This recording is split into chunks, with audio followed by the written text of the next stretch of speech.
If you've been craving a little U2 to play on the piano, then today is your lucky day. Today, I'm going to teach you how to play I Still Haven't Found What I'm Looking For, the classic U2 anthem from their incredible 1987 album, The Joshua Tree. If you are a pianist with not a lot of experience, this will be great for you. It's a little bit tricky, but we're gonna make it happen. If you want to accompany yourself singing, or if you have somebody else who wants to sing and you want to play it authentically but simply on piano, let's get started. So one thing I find really fascinating about this song is that it's actually in the key of D flat major. And usually guitar players favor sharp keys. So when I started getting into this, I thought, oh, that's so interesting that it's in D flat. D flat is a nice, thick, rich key because of all the flats, and this just sounds terrific. So the great news about this song is, like many pop songs, there are only 3 chords. And the 3 chords are D flat, G flat, and A flat. So that's the 1 chord, the 4 chord, and the 5 chord. All right, back to D flat. Now, what they do in this particular song and why it sounds so, open and atmospheric is they're playing essentially power chords. And power chords are when you're not actually playing the whole chord, you're actually just playing these open fifths. And so I'm going to show you exactly the voicings, or very close piano approximation to the voicings that they are playing in this song. So for the D flat chord, what they're actually playing, they're playing a D flat in the bass, and they're playing this. So what this is, the 5th, that's the A flat, the 5th, the D flat is the root, and the 5th again. And so this is what you're going to play. And you'll notice there's no third in the chord. It's just the sound they went for. And so you're playing this voicing. I mean, you really call it a voicing and not a chord. And then the next thing that you're going to play when we get to the G flat chord, you're going to play the same shape. Hear how it's the right thing? Isn't that pretty? And so what you're playing for this, I mean, it's exactly the same thing you played for the D flat, but you're playing the root in the left hand, and you're playing, this is the 2nd, okay, the 2 of the key, this is the 5th, and this is the 2 again. All right. And so this is what you're playing for D flat, and then this is what you're playing for G flat. Okay. And then when you get to the A flat chord, only one note in your right hand is going to change. You're going to play this chord. And so this is the root, the 5th, the root. And so this is, again, what you'd call probably power chords or something. And you have to be careful on the piano with them because they don't sound as good sometimes as it does on guitar, because guitar has effects pedals and all that kind of rigmarole, which we don't necessarily have unless we're playing synth patches, which I am not. So let's go back. You play 4 bars of this D flat sound.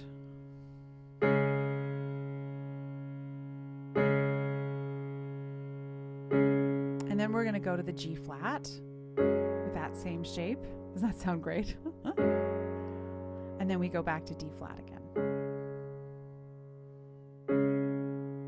And then we've got 4 more bars of the D flat. And I'm just playing it now just so you can hear it. And then we go to the G flat with the 2 and the 5 and the 2. And then we go to D flat again. Now we're going to go to this A flat shape, which is the 1, the 5, the 1, and the G flat, and the D flat. So now that you've gotten a strum through of the chords, we're going to just sing and play so you can hear the harmony together. So the melody starts on the F. I have climbed highest mountains, I have run through the fields only to be with you, only to be with you. I have run, I have crawled, I have scaled these city walls,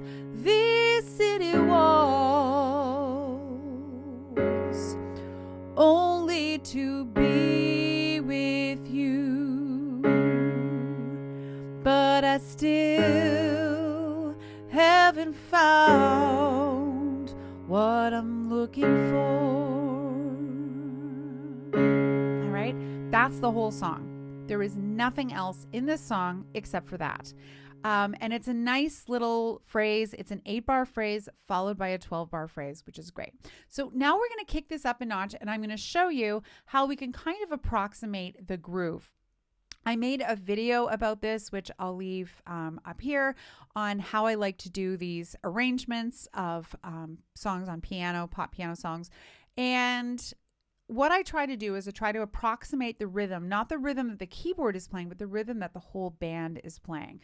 And so here's what I came up with that sounds pretty good and isn't crazy difficult.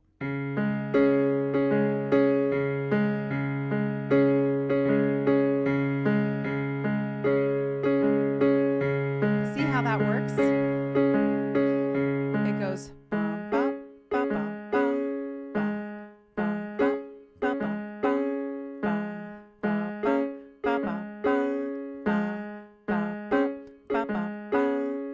So that's what the right hand is playing. Now, what I'm going to play in my left hand is I'm going to pulse the quarter notes, okay? And these two things together are going to approximate the groove pretty well. Remember, we don't want it to be too difficult because you want to be able to sing on top of it. Now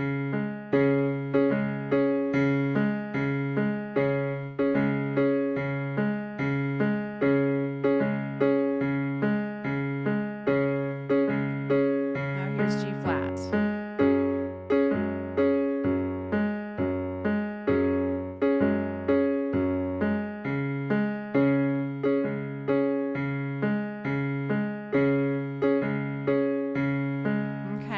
So can you see how I put that together? And this is one of those times where, again, if you want to tap ba ba ba ba ba ba ba ba ba ba ba ba to get the rhythm, or you could even pretend like play on tabletop piano so that you don't have to, you know, stretch your hands so much, or you can practice away from the piano, because the idea here is that we want you to be able to coordinate what you're doing on the piano and what you're doing with your singing. And so that's why I always just strum the chords first, because then you have a chance to get the voice and the hands together, and then you amp up your accompaniment strategy so that you're actually playing the rhythms. And so if you are more of a beginner or novice pianist, then maybe you stick with just playing this and pulsing in the left hand. That would be fine. But if you want to make this a little bit more authentic or give yourself a challenge, then you can play the whole thing. So let's put this all together for the first verse and the chorus. And you play this twice as an intro.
That's the entire song.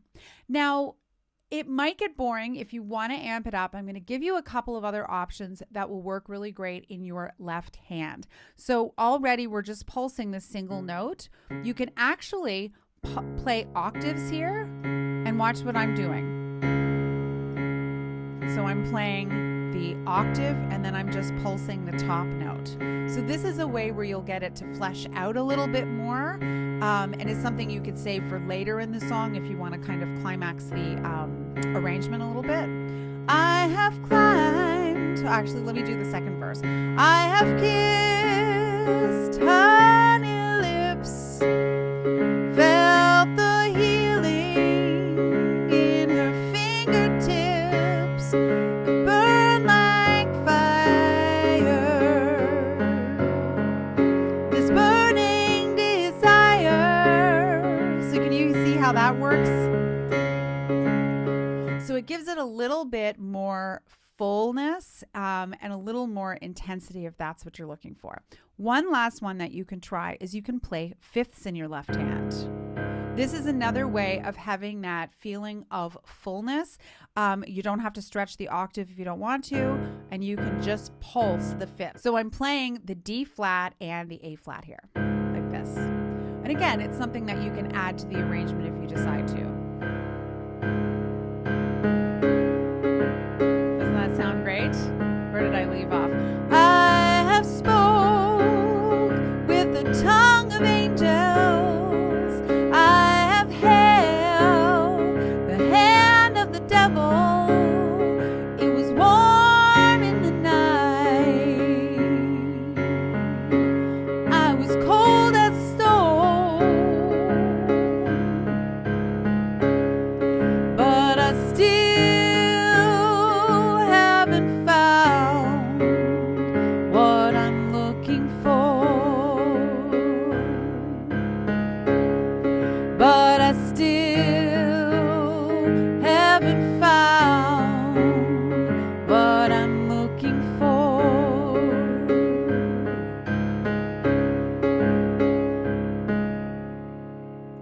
So I hope this tutorial was helpful to give you a place to start with this particular piece. I still haven't found what I'm looking for. What I always want to say to people who are taking on, learning new songs is to keep it simple at first. So just because you're at a lower level piano-wise, if you're more of a novice or a beginner or an intermediate player, what you want to do is level down so you can find success as soon as possible. And success in this situation is, can you sing and play at the same time? And if you can do that and you're playing in time, obviously the metronome is something good to turn on every once in a while to make sure your time is really steady, making sure that your posture is good, your hand position is good, all of those kinds of things. Then once you've got the basics and you're maybe just strumming the chords or playing a simplified version of it, once you can do that, then you can step things up so that you can play more of the arrangement. And so again, defining success as you being able to actually sing and play the song, and then as you go along, making the arrangement more difficult or filling in some spots as needed. I hope you enjoyed this tutorial. If you did, make sure you leave it a thumbs up. Take a moment and subscribe to my channel. I post a couple of videos here a week on YouTube, and also leave me a comment below and let me know what other songs you would like to learn. I have got a whole bunch of things scheduled and would love to hear from you. If you want to know more about me, you can check out my website, pianoandvoicewithbrenda.com. There you can find a whole ton of wonderful resources, and you can find out more about the Versatile Musician, which is my signature online membership for musicians like you. Thank you so much for watching, and happy piano playing.